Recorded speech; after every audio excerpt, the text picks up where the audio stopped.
அனைவருக்கும் வணக்கம். நம்ம யூடியூப் சேனல்ல நாம கிரியேட் பண்ண ஆப்ஷன் பையர்ஸ்க்கான ஒரு சக்சஸ்ஃபுல் பை செல் இண்டிகேட்டரை பத்தி வரிசையாக வீடியோ பார்த்துட்டு வரோம்.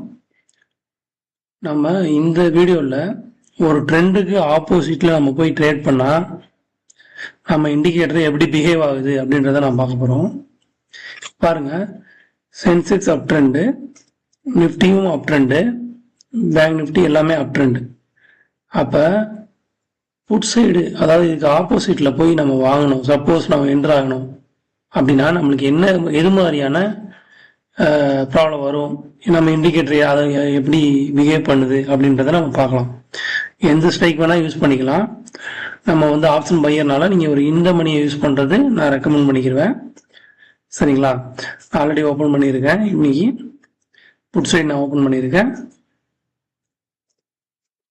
பாருங்க, சென்செக்ஸ்ல என்ன நடக்குதுன்னா, காலையில ஏர்லி மார்னிங் ஒரு என்ட்ரி நடக்குது.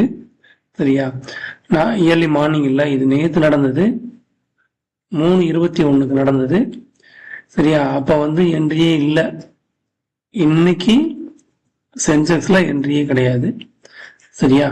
அப்ப ஒரு ட்ரெண்டுக்கு ஆப்போசிட்ல போய் வேற ஏதாச்சும் ஒரு ஸ்ட்ரைக் பிரைஸ் எடுத்துக்கிறேன். ஏன்னா இந்த ஸ்ட்ரைக் பிரைஸ் ஓகே, வேற ஸ்ட்ரைக் பிரைஸ்ல என்ன நடக்குதுன்னு பார்க்கலாம்.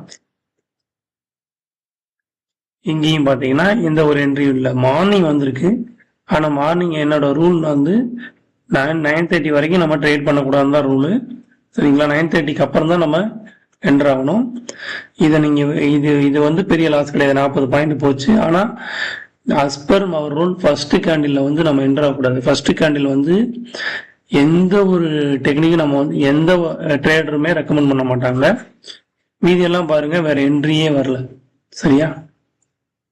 அதே மாதிரி வேற ஸ்ட்ரைக் பிரைஸ் கூட நான் செக் பண்ணி பார்க்குறேன். பாருங்க, எந்த ஸ்ட்ரைக் பிரைஸ் நான் கான்ஃபிடண்டா நான் எதை வேணா நான் ஓப்பன் பண்ணுவேன். ஏன்னா நம்ம ஒரு டெக்னிக்கல் இண்டிகேட்டர் நம்ம யூஸ் பண்றோம். இது மார்னிங் பார்த்தீங்கன்னா 9:15 மார்னிங் நம்ம என்டர் ஆக மாட்டோம்ன்றது 9:30 வரைக்கும் நம்ம என்டர் ஆக மாட்டோம். சரிங்களா? இப்போ டவுன் ட்ரெண்ட்ல நம்மளுக்கு எந்த ஒரு என்ட்ரியுமே வரல. பாத்தீங்களா?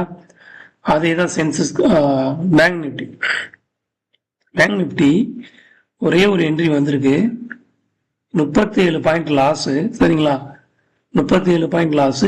சரிங்களா? அந்த லாஸ் அக்செப்ட் பண்ணிக்கணும். ஆனா அதே இது நீங்க ஆப்போசிட்ல போய் பார்க்கும்போது கண்டிப்பா நல்ல ஒரு ப்ராஃபிட் கொடுத்துருக்கும். சரியா? ஒரு டவுன் ட்ரெண்ட்ல, அதாவது ஒரு தப்பான ட்ரெண்ட்ல போய் நம்ம என்ட்ரி ஆனாலுமே எவ்வளவு பாயிண்ட் லாஸ் ஆயிருக்கு பாத்தீங்கன்னா 37 பாயிண்ட் லாஸ் ஆயிருக்கு. இதுலயும் பாத்தீங்கன்னா 11611 இதுல பாத்தீங்கன்னா நிறையவே லாஸ் ஆயிருக்கு, ஒரு 60 பாயிண்ட் வரைக்கும் லாஸ் ஆயிருக்கு. சரிங்களா? ஆனா உங்களுக்கு ஃபுல்லா வைப் அவுட் ஆயிட்டு போயிடாது. ஆனா அதே நேரத்துல நீங்க ஆப்போசிட்ல போய் டக்குன்னு ட்ரேட் எடுத்துடணும். இது இங்கக்குள்ள டார்கெட் இருக்கிறதுனால உங்களுக்கு அந்த இது வந்திருக்கு. மீதி எங்க பாருங்க, எங்கேயுமே உங்களுக்கு என்ட்ரியே கிடைக்கல. சரிங்களா? ஸோ இதுதாங்க. இதே மாதிரி நிப்டிலையும் பார்த்துடலாம்.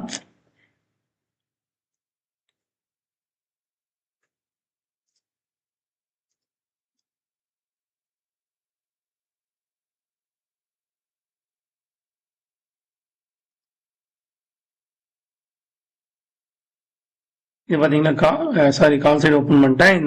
நல்ல ப்ராஃபிட் கொடுத்துருக்கு உங்களுக்கு. நம்ம ட்ரெண்டுக்கு ஆப்போசிட்ல போய் நம்ம ட்ரேட் பண்ணலாம்.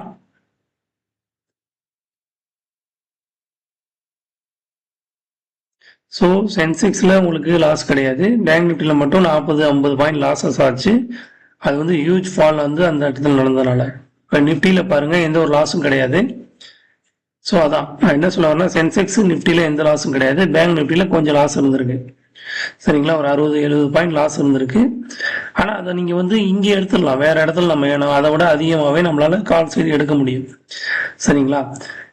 அதனாலதான் சொல்றேன். என்னோட பாயிண்ட் என்னன்னா, ஒரு ட்ரெண்டுக்கு ஆப்போசிட்ல போய் நம்ம ட்ரேட் பண்ணாலுமே நம்ம கரெக்டான இடத்துல நம்ம வெளியில வர முடியும். சரிங்களா?